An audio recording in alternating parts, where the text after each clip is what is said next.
Hi everyone, Eric Wabrick from Autology AI, and today I'm back with episode number 5 of the weekly behind the scenes series where I'm showing you what it looks like to build an AI company from the ground up and bringing you tips and tricks for incorporating AI into your personal lives and business. So in the last couple of videos, I was leaning more towards the tips and tricks portion of the intro.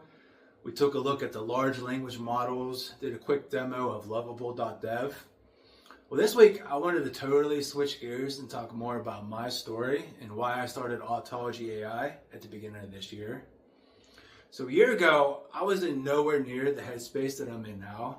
I was actually dealing with Lyme disease. And to be honest, I was dealing with that for a few years, where I would have these swollen, achy joints, brain fog, extreme fatigue. I was a mess for a few years. Until finally this past August, we finally figured out it was Lyme disease. And they put me on a strict antibiotic treatment, and I started feeling better right away. And over time, I would say by this past January, I started feeling fully healthy again, back to my normal self. You know, I was going to get a little bit vulnerable here, and I could do that because I'm my own boss. But even this past year, I was still casually smoking weed. And that's something I've been sort of struggling with since high school. Off and on, and to varying degrees. But it's something that was more than I wanted to admit. It was really holding me back. It was hurting my motivation, my discipline. It would stop my momentum. So I'm just being real with you. Because I have a bit of a racing mind. And sometimes it's hard to turn that off. So yeah, the weed, it would mellow me out for a little bit. But now I'm finding healthier ways to manage that extra energy. I've always been into working out and going to the sauna. But lately I've been experimenting with things like yoga nidra, deep breathing, mindfulness meditation. And with these tools, I've been better able to manage that extra energy in a much more healthy way. So now I'm just much better able to manage that brain power. Because I've always been a deep thinker. That's just a natural strength of mine. But I think what makes me a little bit different is I'm also very sociable. I just love people. I could read a room, build rapport, connect with people, communicate clearly. These are things that I've downplayed in the past just because I wanted to be humble. But you know what? I'm just willing to just start owning my strengths and telling my authentic story. So going back to this past January, I started feeling so much better health-wise again. And that's when I decided to start this business. And at that point in time, I made a deal with myself. I said, you know what? We're going all in here. And I completely stopped smoking. No, I've never been much of a drinker, so now I'm at 0 substances. Except for coffee. I still love my coffee, but now my mind is just so much clearer. I've been really taking care of my health, my energy, even my vision, and I'm just so focused and motivated, and to be honest, just frankly, I feel more alive than I've ever felt in my entire life. So with all that, I'm just so excited about this path I'm on with AI and this company. Speaking of which, here, why don't we jump on the laptop? I want to show you a couple things. Yeah, so my newfound clarity, it's really been paying off. Not only in my personal life, but it's also transformed the way that I'll approach my client work. These are real businesses that I'm helping on a day-to-day basis. So back in episode 2, I showed you make.com and some of the lead generation automations that I've been building for clients. This is an example of one here. And what I was going to do in this episode is pull back the curtain a little bit more, kind of give you a better idea of what it is that I do on a day-to-day basis. So it works like this. So I'll speak with a client, whether that's on the phone, Google Meet, Zoom, etc. I actually prefer to meet in person, just being a people person. And most of my clients, they are here in the Pittsburgh area. But one way or another, I'll meet with a client and I'll get to understand their specific business needs, sort of what their pain points are in their business. And then I'll come up with a custom proposal for them, specifying exactly how I could help them. And it'll look like this. So this was a proposal I did recently for a local oil and gas company.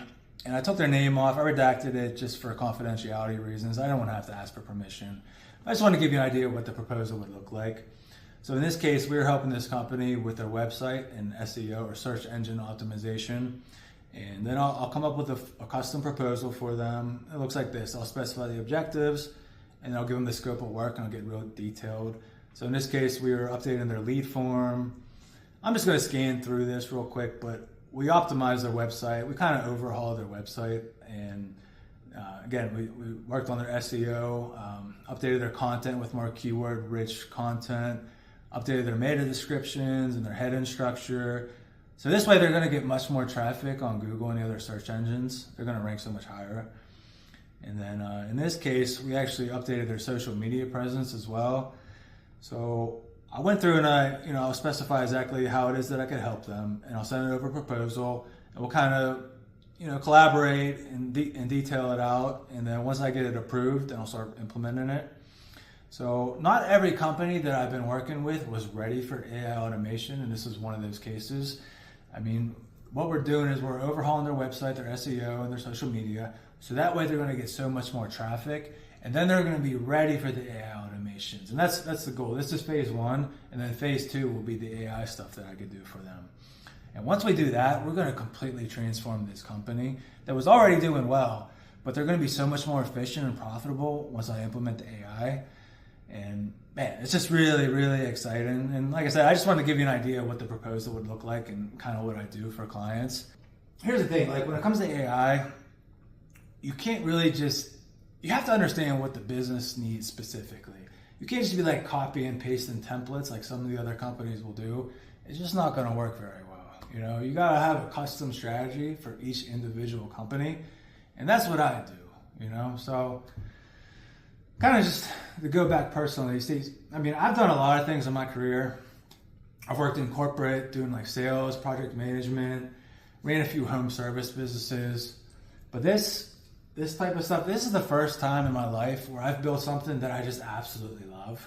So I wake up every day excited to get to work. And it's something that uses all of me, the creative mind, the analytical side of things, and my ability to just connect with people and solve real problems. And the thing is, I just love AI. I've been deep into it ever since ChatGPT came out in November of 22. And the thing about AI is it's not the future. Like I'm using it right now to help businesses on a day-to-day basis. I'm helping them work smarter, save time, and generate more leads. But where it's headed, that's what really gets me excited. Because here's the thing, is like AI is improving at an exponential rate. The models are getting better. Just in the past couple of years, we went from chatbots to reasoning models. And just recently, we started to enter the new era of AI agents, where you could give tools a complex problem and it'll solve it step by step on its own. So, the chips are getting better, faster. You say the same thing about the data centers. They're getting more powerful. And I've heard more aggressive estimates than this, but let's just be conservative and say AI is roughly doubling in capability per year. So if that pace would continue in AI, and all signs point to that happening, then in 10 years, AI is not going to be 10 times more capable. No, it's exponential. So in 10 years, AI will be more than 1,000 times more powerful than it is today. So that's why I'm betting on AI. Because the people that learn how to use it early, experiment with it, kind of get their reps in now, they're just going to be light years ahead of people that wait. Now, betting on yourself, it's not easy, but once you get real with your strengths, your distractions, even your vision, everything changes. And I'm betting on myself, I'm betting on AI, and if you're ready to get focused and take your business to the next level, well, then I want to bet on you too. So if you want help implementing custom-built AI solutions into your business to grow, definitely reach out. You could book a free call on our website in under a minute, or you can just DM me on here. And I'm going to meet you wherever you're at and help you build up from there. So that's going to be a wrap for this one. So again, my name is Eric Wabrick from Autology AI. We're signing off. Make sure you just give me a like, let me know that you're rooting for me, and definitely follow the business page, because we're just getting started over here. Take one look at you, you're taking me out of the ordinary.